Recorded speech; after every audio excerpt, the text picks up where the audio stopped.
हिते मांखे ॿुधायो त पीटीआई जे अॻूणे चेयरमैन खे गैर कानूनी पनाहगीरनि जी नेकाली ते ॻणती थी पई आहे। अफ़गान पनाहगीरनि खे वापसि करण जी मुखालफ़त में ट्वीट कयो आहे।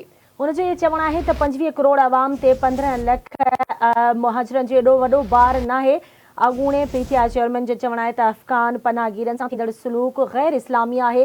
अफ़गानिस्तान पाड़ेसरी इस्लामी बिरादर मुल्क आहे ऐं पाड़ेसरियुनि जी हिक ॿिए खे ज़रूरत पवंदी आहे। इन हवाले सां ॻाल्हि ॿोल करण जे लाइ असां राब्तो कयो आहे। सिंध तरक़ी पसंद पार्टी जे चेयरमैन डॉक्टर कादिर मक्सी साहब जन असां सां लाइन ते मौजूद आहिनि। अस्सलाम वालेकुम डॉक्टर साहब। वालेकुम अस्सलाम। जी डॉक्टर साहब, अॼु पीटीआई जे अॻूणे चेयरमैन जो जेको इहो पैगाम आयो आहे जेल मां गैर कानूनी परॾेहनि जे हवाले सां, तव्हां छा था सम्झो त आख़िर हिन मरहले ते पीटीआई जे अॻूणे चेयरमैन अहिड़ो पैगाम छो ॾिनो आहे जॾहिं त गैर कानूनी परॾेही मुल्की वसीलनि ते ॿार ऐं दहशतगर्दी बदअमनी जो बि सबब बणजनि था?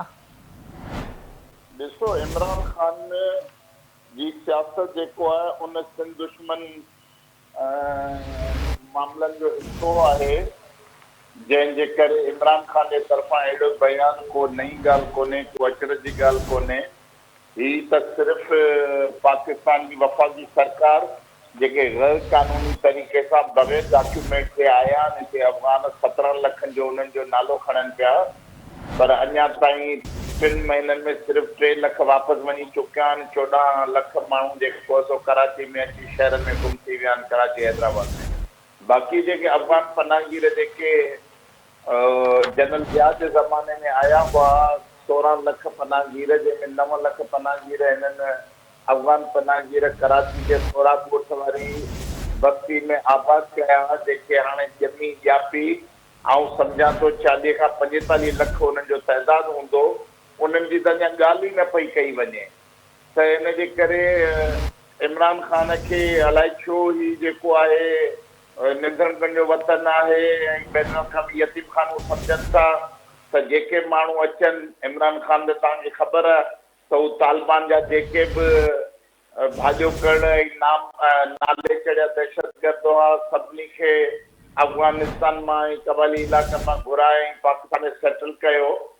त ही त सॼो हुन तहरीक जो हिन जो हिसो आहिनि सिलसिले जो, जेके सिंध दुश्मन हुननि जा मनसूबा आहिनि या अवाम दुश्मन मनसूबा आहिनि या मुल्क दुश्मन मनसूबा आहिनि। इन करे असां हिन ॻाल्हि खे बिल्कुलु मज़म्मत कयूं था, रद्द कयूं था।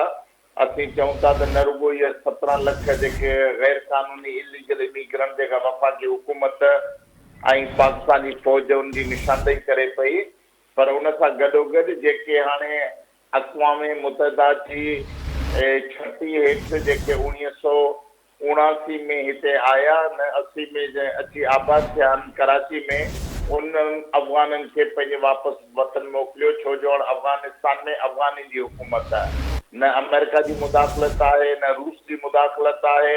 हाणे हुते अफ़गाननि जी लोकल पंहिंजी हुकूमत आहे ऐं इन जे करे हुते अमन बि आहे, तरक़ी बि थिए पई। इन जे करे सिंध तां इहो ॿार लहणु खपे, इहे समूरा माण्हू पंहिंजे मुल्क वापसि वञणु खपे।